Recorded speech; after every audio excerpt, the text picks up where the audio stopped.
Hello, everyone. Welcome to today's session. Happy Tuesday. Let's jump right in here. Start off with overall market conditions. We've got moving back to a mildly bullish condition in this bull market. We may even pop up into that bullish trend if we continue this overall move up today. We're also getting some short-term movement in momentum. Breadth is stuck right here. Both have rallied off significant lows and moving this direction, and sentiment towards the upper end of that range as well. Buy-sell ratios have popped to positive above 1.7. Yesterday they were at 1.27. And the day before that at 0.75. So just within the last couple of days, we've shifted back to bulls in control with a buy-sell ratio positive again. You can just see that little green line back up again. That puts us back into at least the momentum and at least the internals as far as the breadth.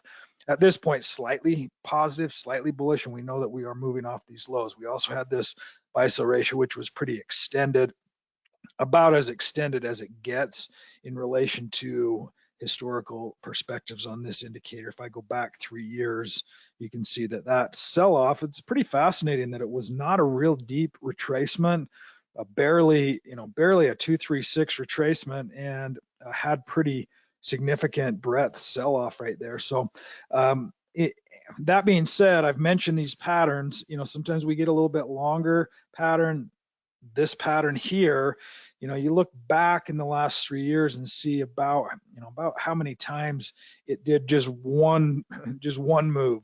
Yeah, you've got at least two. Here you've got at least 2 or 3. Here you've got well, it crossed back up right here, so we have this uptrend and down. It's never quite the same, but it's usually one big spike like this is typically not over. So we'll watch to see. We're definitely building some momentum to the upside, and that's what's happening. So that's what we'll continue to follow. Sentiment also bouncing aggressively off of that low and also getting back through that 50% range. So we'll see if we do get any retracement, if this can hold up above that line as well and maintain that upward trend momentum also. So when we're looking at trend and we're looking at momentum, those are some areas we can start to watch to see, are we, even this one right here, are we above that 50% area, or are we below that 50% area? And are we extreme, or are we extreme to the upside? So right now we're not extreme. We've bounced off that low. We've now trended nicely, had one little retracement, and now we're back up above that area. So shifting bullish, back into bullishness.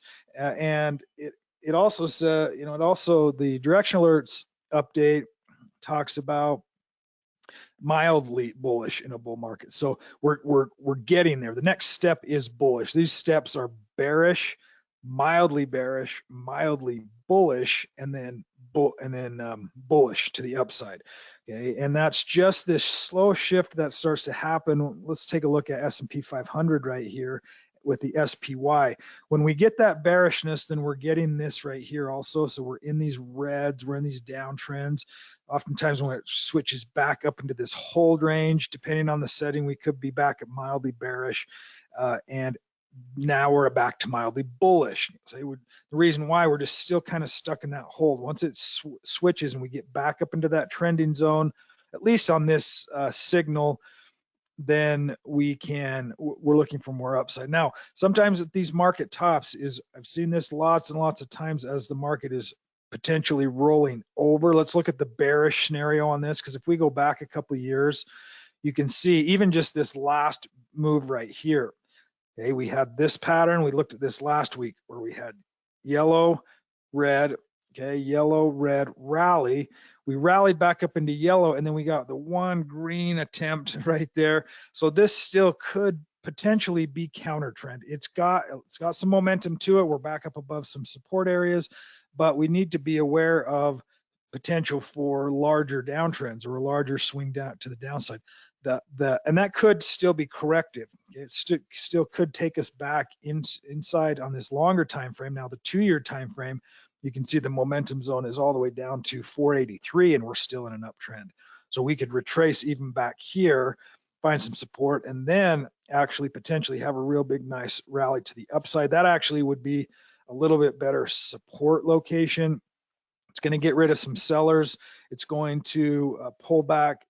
It's going to set up a new demand zone, and it's going to retest really significant market highs from those areas as well. So that being said, I just want to be aware of some of these counter trends when they start to move back up, and they've already been pretty weak.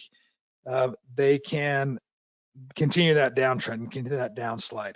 Okay, so that being said, I don't want to miss out on more upside. That's the whole momentum strategy, is we want to continue to trade. What we don't want to do is be overly committed or still having real big position size, but we want to increase those position sizes a little bit more for some of these newer trades that we're talking about.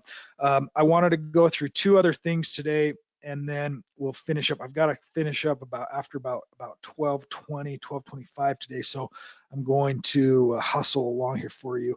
Sector ETFs, we've got everything moving from, for the most part, we're up in uptrends now and holds, and that is also, additional confirmation to the rest of the indicators that we're focusing on.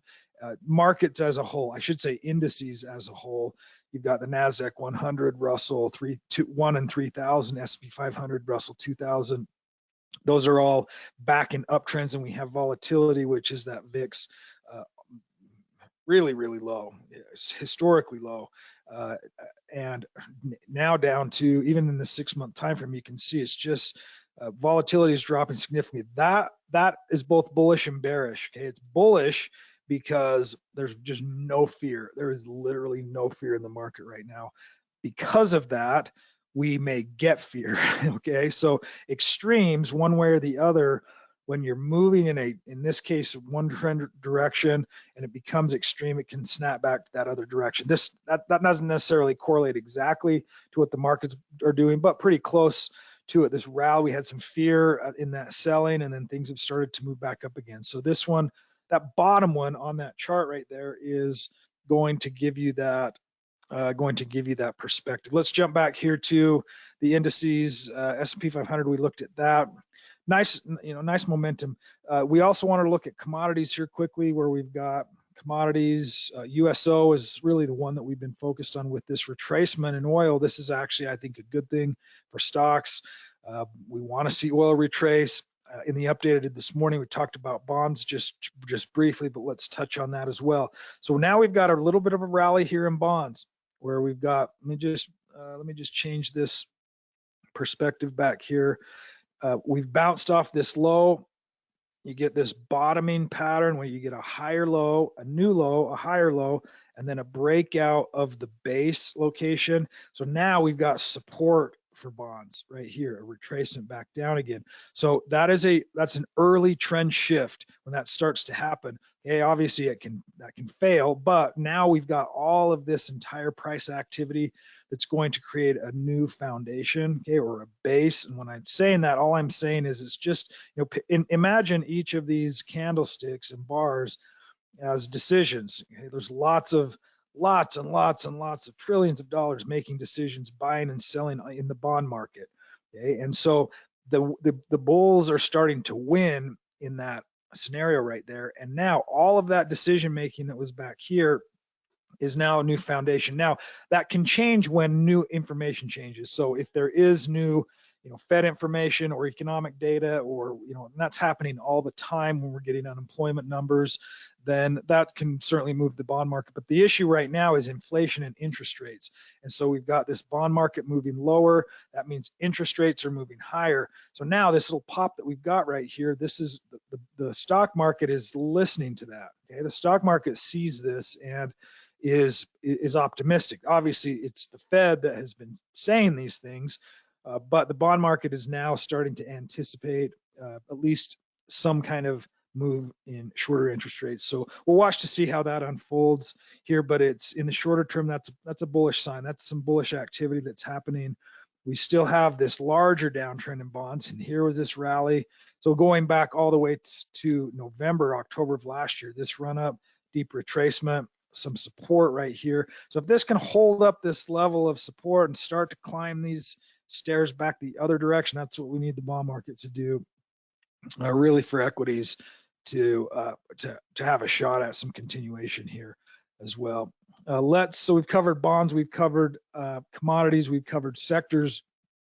One of the things that I wanted to focus on today is, now when we're utilizing TradersPro, there's several different ways to use it. The main way to use it, obviously, is just flat out focusing on new buy signals.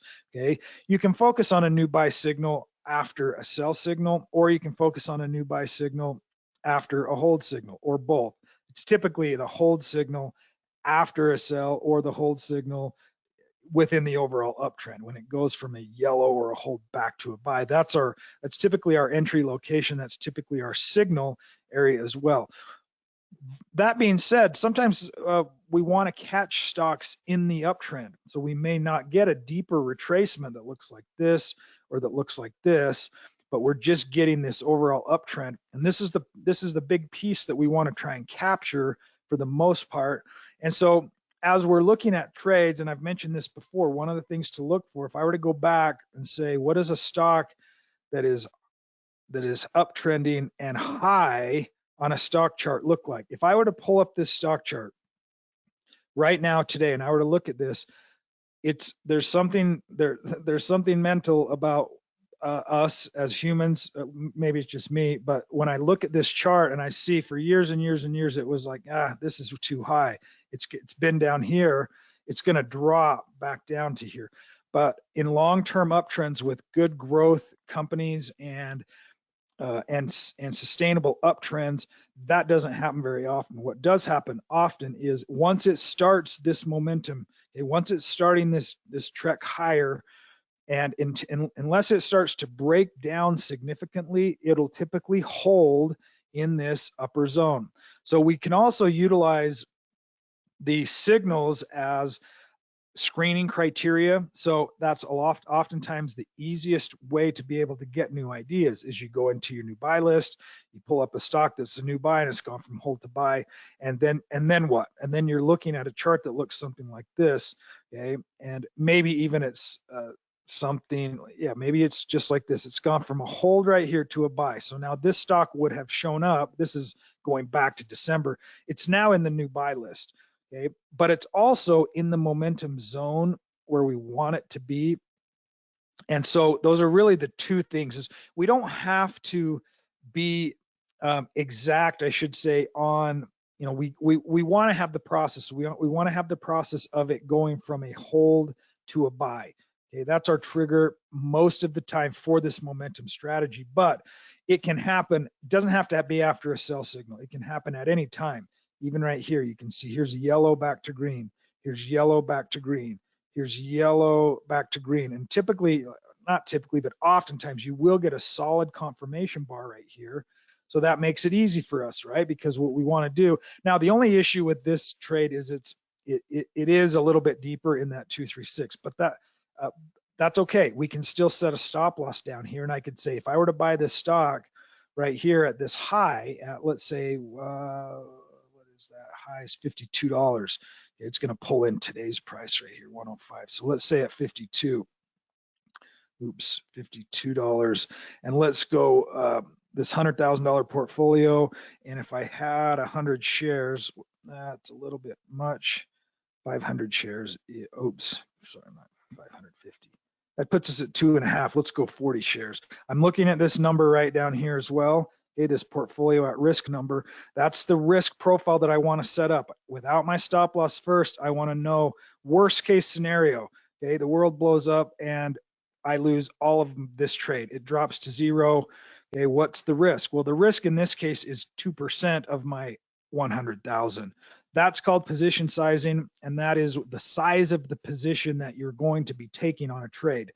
Is in this case 2% of my entire $100,000, and I want to have a stop loss in place as well, right? My stop loss, I'm going to then I can do a couple of different things. I want to see what the stop loss looks like all the way down the momentum zone, because if I can set my initial stop loss right here, then I know that, okay, there's potential for a move. You know, it could move back down, and it could rally, and it could retrace, and it could ultimately move here. And I want to allow that much room inside of that between the high point and that 236. I want to allow that much room of volatility without getting stopped out. So if I can set my line in the sand below that 44.87, so let's go 44.75 and see what that looks like. Okay, now notice this change from 2% down to a lot smaller number. 0.3 is typically what we're focused on, or less.